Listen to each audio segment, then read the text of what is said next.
Welcome, everyone. Thank you so much for joining our webinar this evening. We have a great session planned for you. Marla Ranieri, the Chief Development Officer at Better PT, will be presenting second on some HIPAA compliance and form regulations you should be considering in your practice. And to kick us off, we have Will Sullivan, the Executive Vice President at CM&F Group. And he's really going to dive into some of the security attack concerns that you should be taking care of in your practice. So, Will? Yeah, hi guys. So thank you, Kate, for the introduction, and Marla for working with us as well as Tim in behind the scenes. And so what I'd like to kind of start off with you guys on is your practice prepared for a cyber attack? And what we'll do is we'll kind of walk through what you need to know to protect not only your career and your biggest asset, your license, but also your business, personal life. So clinic best practices. So let's step into the next slide here. So who I am, I'm William Sullivan, Executive Vice President and one of the principal owners of CM&F Group, based out of New York City. Been around for over 100 years old, coming towards 102 now. I'm the head of our underwriting service team partnerships, such as our great friends at Better PT. And I would like to just note to check out the partnership page with Better PT and CM&F on our webpage, as well as our cyber option. We have a landing page for both.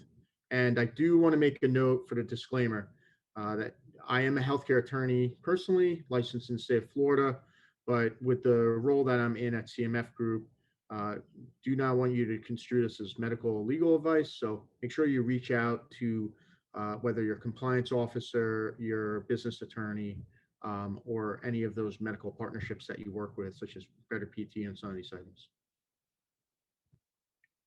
So cyber attacks, what's the risk? This is the biggest kind of contention or hurdle.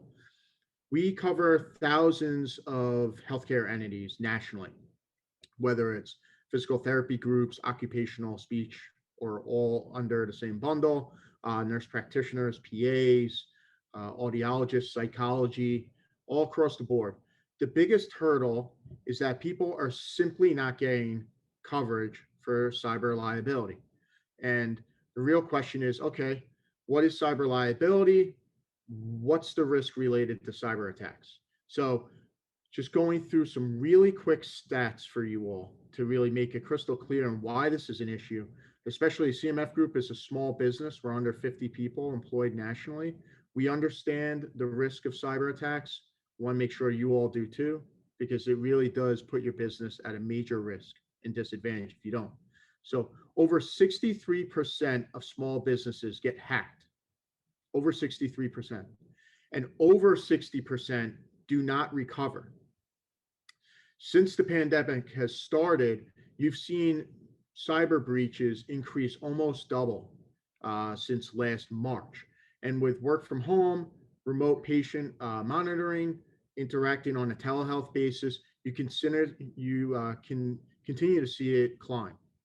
Ponymon, which does a study every year, calculates that about $7 million is the average healthcare cost for a hack. Okay. And, delving into why is that such a large lump sum, and the cost, and clearly that goes based on different ranges of sizes. Small, medium-sized enterprises, most PT clinics nationally are actually a focal point of hacks, believe it or not. And the reason why is PHI, your protected health information that you store as a healthcare provider, as a covered entity under HIPAA, covered providers. And it's considered a golden ticket for hackers on the dark web, meaning that if you have a hack that happens at a corner retail store, maybe that cost is a value of X. It's about 10 times more in the healthcare arena based on the same data points, plus more with your social security, dates of birth, medical conditions, credit card information, address, and other personally identifiable information, which Better PT does a really good job kind of delineating later on with their online form description. The cost, if there's a breach, Based on requirements on the federal, state, and even some private industry requirements, it's $400 per patient to notify them of a compromised record of theirs. So the average cost for one patient is $400. The retail store, on the other hand, because the requirements and parameters on a federal and state level are so much more lower, is about $100 or so to notify one client. The risk is real. Marla will speak about this example, but just want to let you know the gravity of one PT entity actually had about 35,000 potential records compromised back in around 2018. So you imagine what that cost looks like for $400 plus per patient notified based on those records compromised. So it is real. There is a major risk there for you and your business. So there's really a three-step process or three-prong process that I want you to take away tonight on the cyber risk issues.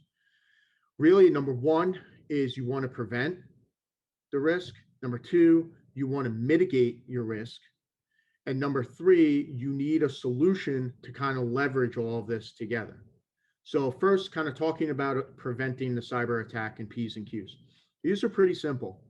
Number one, you want to get a cyber risk expert, okay? There's cybersecurity gaps in your clinic, no doubt. Most businesses have them. There's different ways to test that out. There's back-end scraping on your website, on your domain, where you can also take a look at penetrating the website with different tactics. And you can do all of this through a normal risk survey and assessment. And sometimes you can get them for free. I know our product for cyber liability, you actually can get this for free to just get started on a base of consulting. Then you get into employee training. Human error, human issues is a major reason for breaches. Okay. It's simple stuff.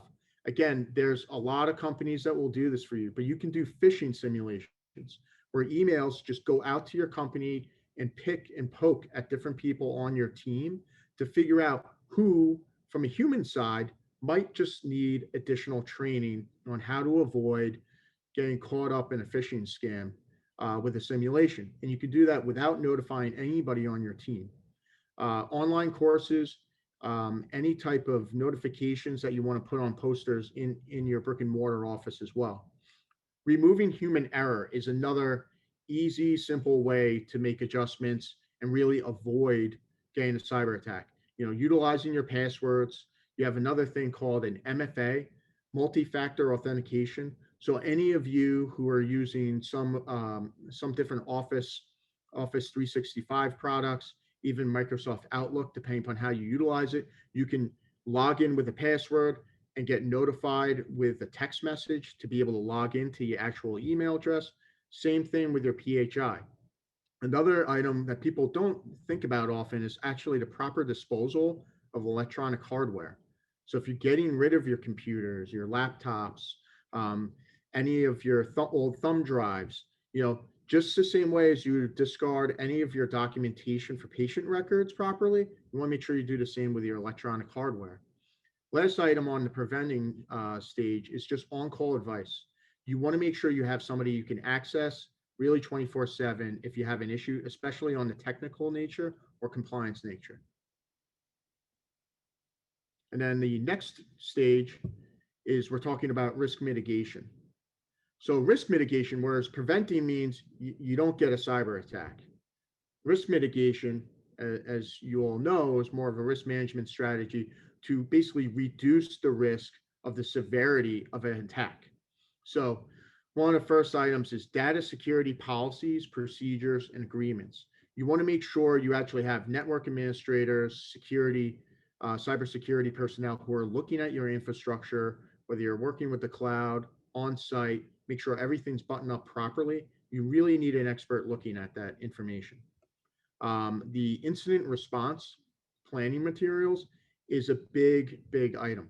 How do you actually respond to a cyber attack? You need to lay that out ahead of time.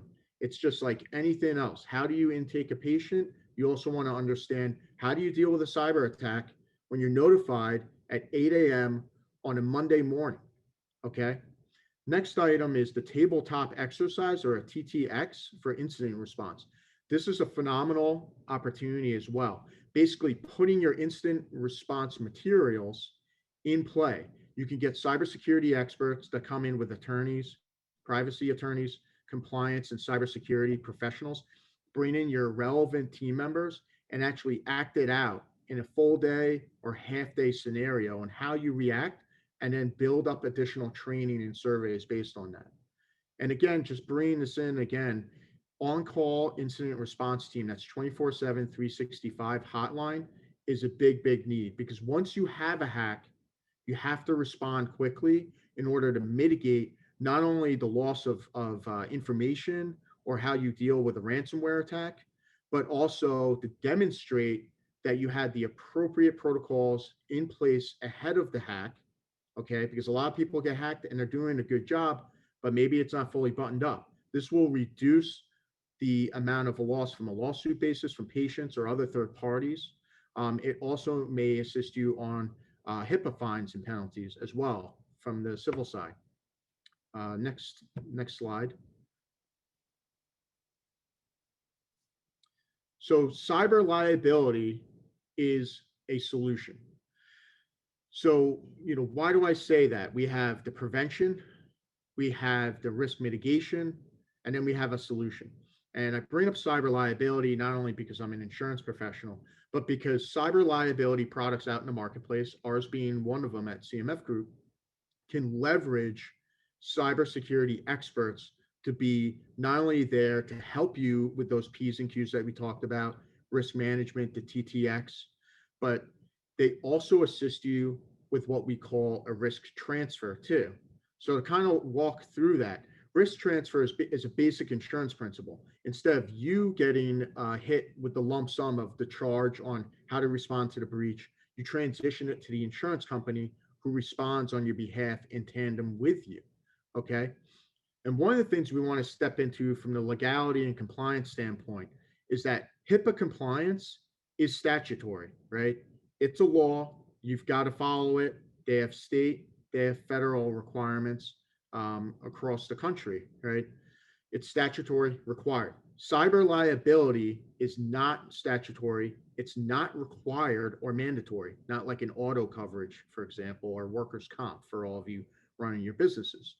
But it is best practice. You need the coverage. And overwhelmingly, most of our clients are just not getting it, whether it's prohibitive on cost or they just don't know how to handle it, or they're not even thinking about it. Now, taking a step into the HIPAA requirements, which I know Marla will kind of walk through on their end, but it requires expertise, and the cyber coverage that we provide and many others do provide as well.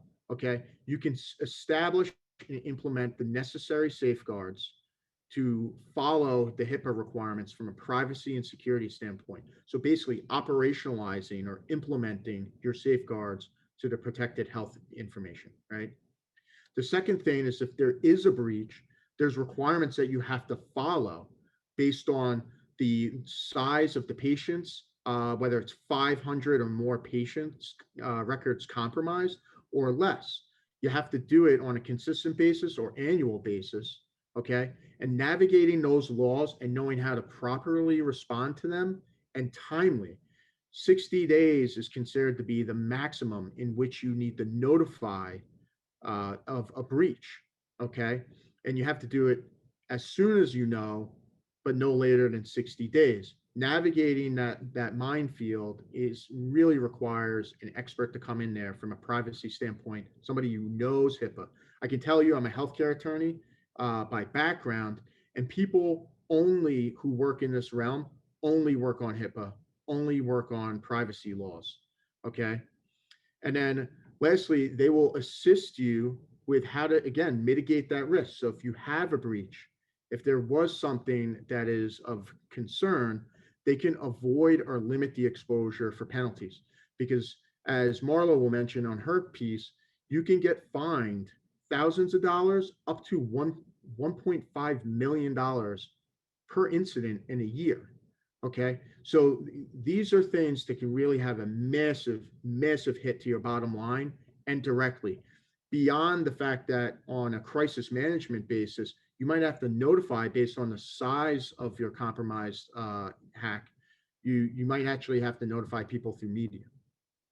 So that the next point that I wanted to pass along is key aspects of just cyber liability coverage. This is pretty standard, but there's three pieces for our coverage, and I think it really crosses many products in the cyber liability realm. So it's good to just have a basic knowledge. But security and privacy liability, okay. So this is investigations from a regulator.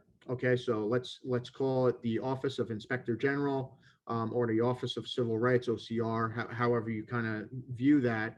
Having regulators come in and seeing how you're doing things and if you're doing them properly, working on a corrective action plan from a compliance function afterwards related to HIPAA, or let's say a patient sues you, okay, for the compromised record or another third party, such as another vendor that falls under the HIPAA requirements. Security breach response is another key aspect. Breaches are the biggest areas that you guys have to be aware of from the cyber attack standpoint. Crisis management, how do you handle a breach? Who do you notify? Do you have to notify everybody? When do you notify them? How do you notify them? To what degree of information and detail do you give? As well as credit monitoring requirements and finding out where the hack came from and making sure you patch that hole from a network security standpoint afterwards. Cyber extortion and ransomware is a third part. Ransomware is a big item where victims' data, okay, so you as the covered provider and your entity is providing, their data is taken by, the dark web with a hacker, and they hold on to it and they basically say, you have to pay $50,000 to get all of your patient data back. And there are many stories out there, if you Google them, of people paying $25,000, $50,000 and the hacker not releasing the actual patient data back to them, which is a major issue, especially if it's over a weekend and you start on Monday and you still don't have patient data. You're going to have to shut down your office, which is why you need immediate access on call to respond to these issues. So next steps. You need to review your coverages, okay? Many healthcare entities have no coverage for cyber liability. They don't. To cover the cyber attacks, it's not covered at all, okay? Many in the healthcare industry, you have medical malpractice. CM&F Group, we provide really for physical therapy clinics and physical therapists individually. Really one of the best products out there for a great price. But the reality is that med mal usually only affords a sublimit of cyber related coverage, and there's limitations to it. It's usually 25,000, 50, if you're lucky, $100,000 in coverage, but that is a poor limited coverage on most of these. And if you delve into it, you'll understand why, that you really need to have a standalone product that will focus and respond to your cyber risk specifically. So you really need to do your research. So to give you a background, the cost of purchasing standalone coverage with CM&F for $1 million in coverage can literally be less than notifying 4 patients, about $1,200. Okay. It is a best practice.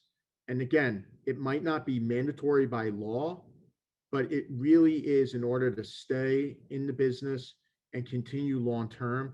It's almost the equivalent to having fire insurance at this point. Anybody from a large scale Fortune 500 company can have their building go on fire just as much as a solo PT clinic. Same issue on the same level as the cybersecurity issue. So in conclusion, just wanted to let you know, continue to seek your support from your advisors, medical and legal, as well as business. Okay. Do your research, make decisions like the business owner that you are. I'm a business owner of a small business. I understand what you're in. Make sure that you're getting covered properly. And please reach out to me if you have any questions, and I'm happy to answer them tonight and later on. And then I'll kick it back over to Kate and Marla. Thank you. Great. Thank you so much, Will. That was fantastic. And just to let you guys know, I am a practicing provider. I'm a physical therapist, and I did switch to CM&F Group this past year for many reasons. Absolutely, that was one of them, and also saved some money along the way. So just as a testament to that, you have a real user of that group right here. That being said, I would like to present on the technology side and technology solutions that can help protect your group against cybersecurity. And I'm here with Better PT today, so we will talk a little bit about the technology and Better PT in addition. Oh, there we go, Kate. I was trying to mix it. That's my apologies. So just a little bit of an update. At-risk areas for a HIPAA breach can live anywhere, and they do live everywhere that you are currently using. Some of the most common areas are your online forms on your website. If you're collecting information on your website, that is absolutely an area that could be a HIPAA breach. Email communication. Any information that is being transmitted via email back and forth between your front office staff and the patient is also an area of breach. Phone calls and texting, absolutely another area that can occur every day of a HIPAA breach. If you're using payment processing through technology, that is another area that can be a big breach and at-risk area. And finally, your telehealth platform is another way that you can actually have a breach. Next. So let's just talk a little bit about what PHI is, and that's protected health information. As you guys know, HIPAA is very much based on PHI, and that's information about the patient. Anything from name, email address, phone number, dates, requested appointment date, insurance information, address, all of that is PHI in the healthcare world. So of course, if you had a form for a restaurant, this information might not be PHI because it's not related to medical professional. However, in the physical therapy world, any little piece here that you see is considered PHI. Next. So did you know that your online form can put you at risk? That being said, a lot of physical therapy clinics have decided and see that a call to action on their website is a really strong way to get patients to put their information in and get them in the door. So request an appointment. However, what they don't know is their online form is not being protected if it is just on their regular website with their regular security. And if you look at those forms, you can see what we just discussed. All of this is PHI, from name, email, phone, location, insurance type. Putting this together when requesting a medical visit does put you at risk for a HIPAA breach. Your online forms are part of the HIPAA privacy and security rules, and it does apply to these forms. You need end-to-end encryption in order to say that your form is secure. So what does that mean? Next slide, please. That means your website needs to be HIPAA compliant. And most websites aren't. It's not the norm. Being HIPAA compliant with your website does require a very specific database for you. And also you need to do a little bit of research. So there's a couple questions here that I would like you guys to look at and take your time to read. And if you are able to answer yes to all of these questions below, then you are HIPAA compliant on your website. But most of the time, that's not what you'll be answering. So for example, does your site have automatic backups that are never lost and can be recovered at any time? Is all data transmitted over your site over the internet encrypted? And that's end-to-end encryption. Is your stored data also encrypted? Is your website data accessible only by authorized persons with unique permissions that can be audited? If your site is no longer needed, can it be permanently deleted? Do you have a HIPAA business associate agreement with the company that currently hosts your website? If not, does the server that hosts your website meet the rules and requirements of the HIPAA security rule? So again, if you are not able to answer yes to all of these questions, then that means that your website is not HIPAA compliant, and therefore the form on your website is not HIPAA compliant unless you are using a technology for that online form that is HIPAA compliant. Next slide. So in order to have a HIPAA compliant form, you need to have a login. The patient has to log in to put their information in. They need to have a strong password. So that's normally one with a number, a letter, a special character. Users have to be automatically logged out with inactivity. Email alerts should not be included in PHI, meaning that the information that somebody puts in that form should not go to your standard email. And that PHI that the patient inputs in should only be accessible by a login with a platform that is HIPAA compliant to see that information. So if you think about the request appointment form that you may be using on your website right now, most of the time that is name, email, contact, little maybe appointment that you want or you're looking for, morning, afternoon, night.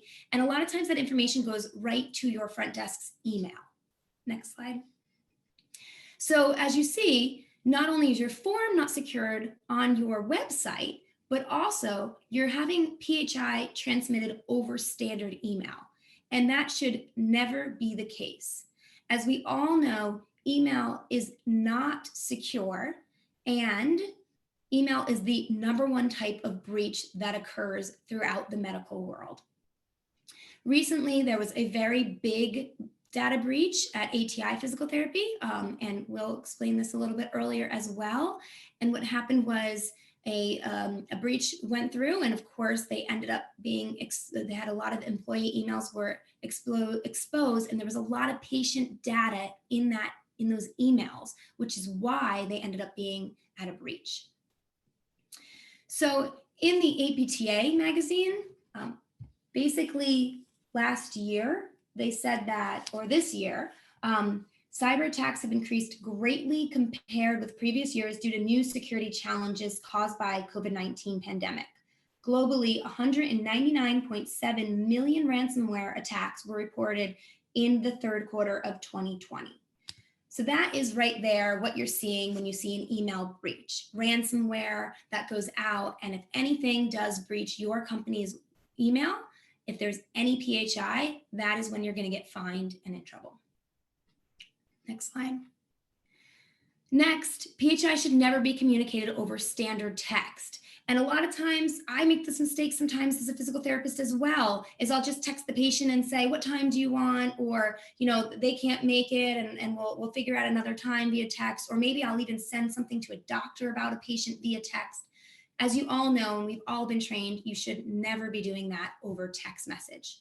So if you want to use text for patient reminders of their appointments, for communication about appointments, then you need to look into HIPAA compliant text services through technology.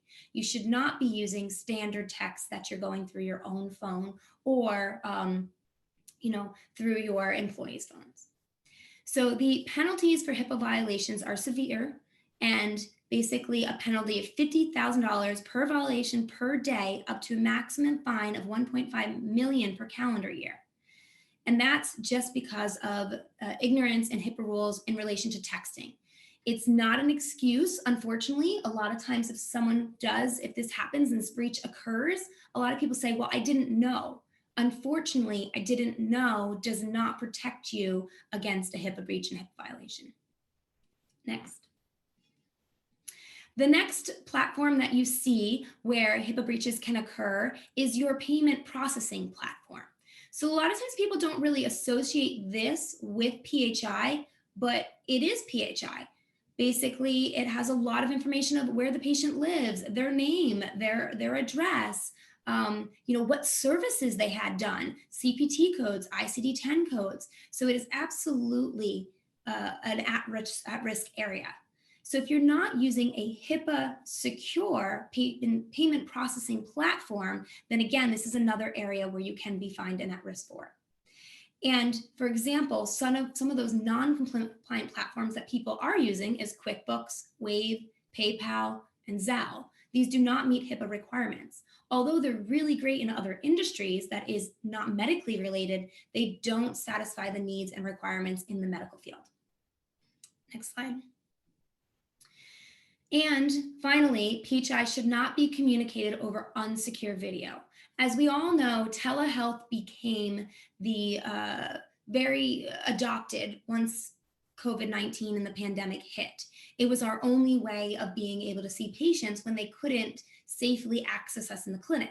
So we were able to utilize telehealth platforms in any way, shape, or form in the beginning because there was rules that said it's okay if you use a non-compliant, HIPAA compliant platform. And a lot of people resorted to FaceTime. They resorted to Google Meets. They resorted to any kind of way that they can easily see the patient and still provide care. However, that is not your solution. That is a very, very, very short-term plan because in the grand scheme, the APTA supports and in your Practice Act, it supports that you must be using a HIPAA compliant platform for your telehealth services. So for any information that is over unsecure video, you can absolutely be at breach for as well. Next slide. So that being said, what should you do? All of these situations, you want to obtain HIPAA information, a PHI, right? You want to have online scheduling. We know it's the way of the future. We know that patients are more adept to quickly putting their information in and requesting an appointment because they're too busy to call you. We want to use texting for reminders. We want to use payment processing, and we want to use telehealth platforms. These are all ways that technology makes our lives easier and ways that our own processes in our business will be more efficient, and also we'll be able to have a better EBITDA because we won't be spending so much time and effort and manual work on some of these different ways of getting patients in the door or making sure that they come for their appointment. So that being said, Better Healthcare and Better PT does offer all of these different services in a HIPAA compliant manner.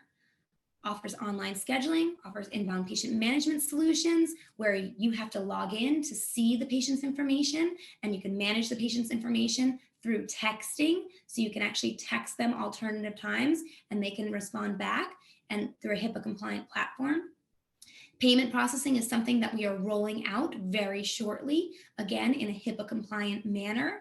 And telehealth we provide where we sign a BAA with every clinic, and it is also our own hosted HIPAA compliant platform. So of course we are one solution out there, but I want to let everybody know that whatever solution you are using, you must ask if it's HIPAA compliant, you must do your research and find out, and you must be signing a BAA with every service that you are working with to know that your data is safe and it's not going out in the ether with anyone else.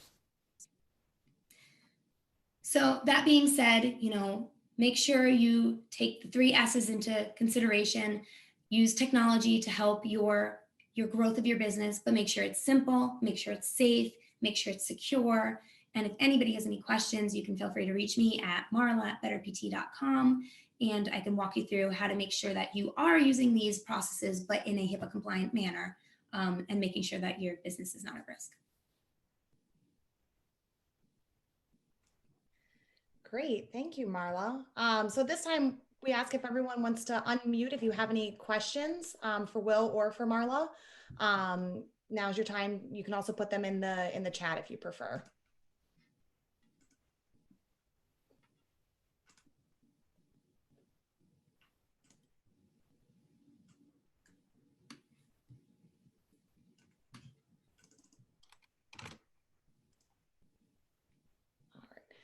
One of the questions that we had come through from someone was, aside from signing a BAA, are there other things, to use Google Meets or Google Suites? I guess this would apply to Office 365 that folks should be aware of to make sure that everything's HIPAA compliant.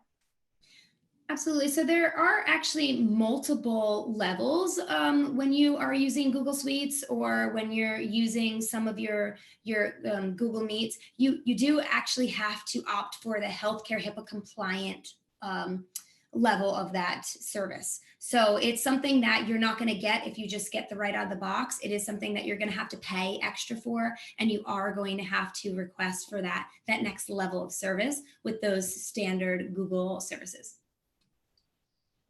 Will, do you have any input on that as well? No, I think the one thing I would say is that a lot of people, as COVID started, felt that, we got notified about enforcement actions being lowered and related to telehealth.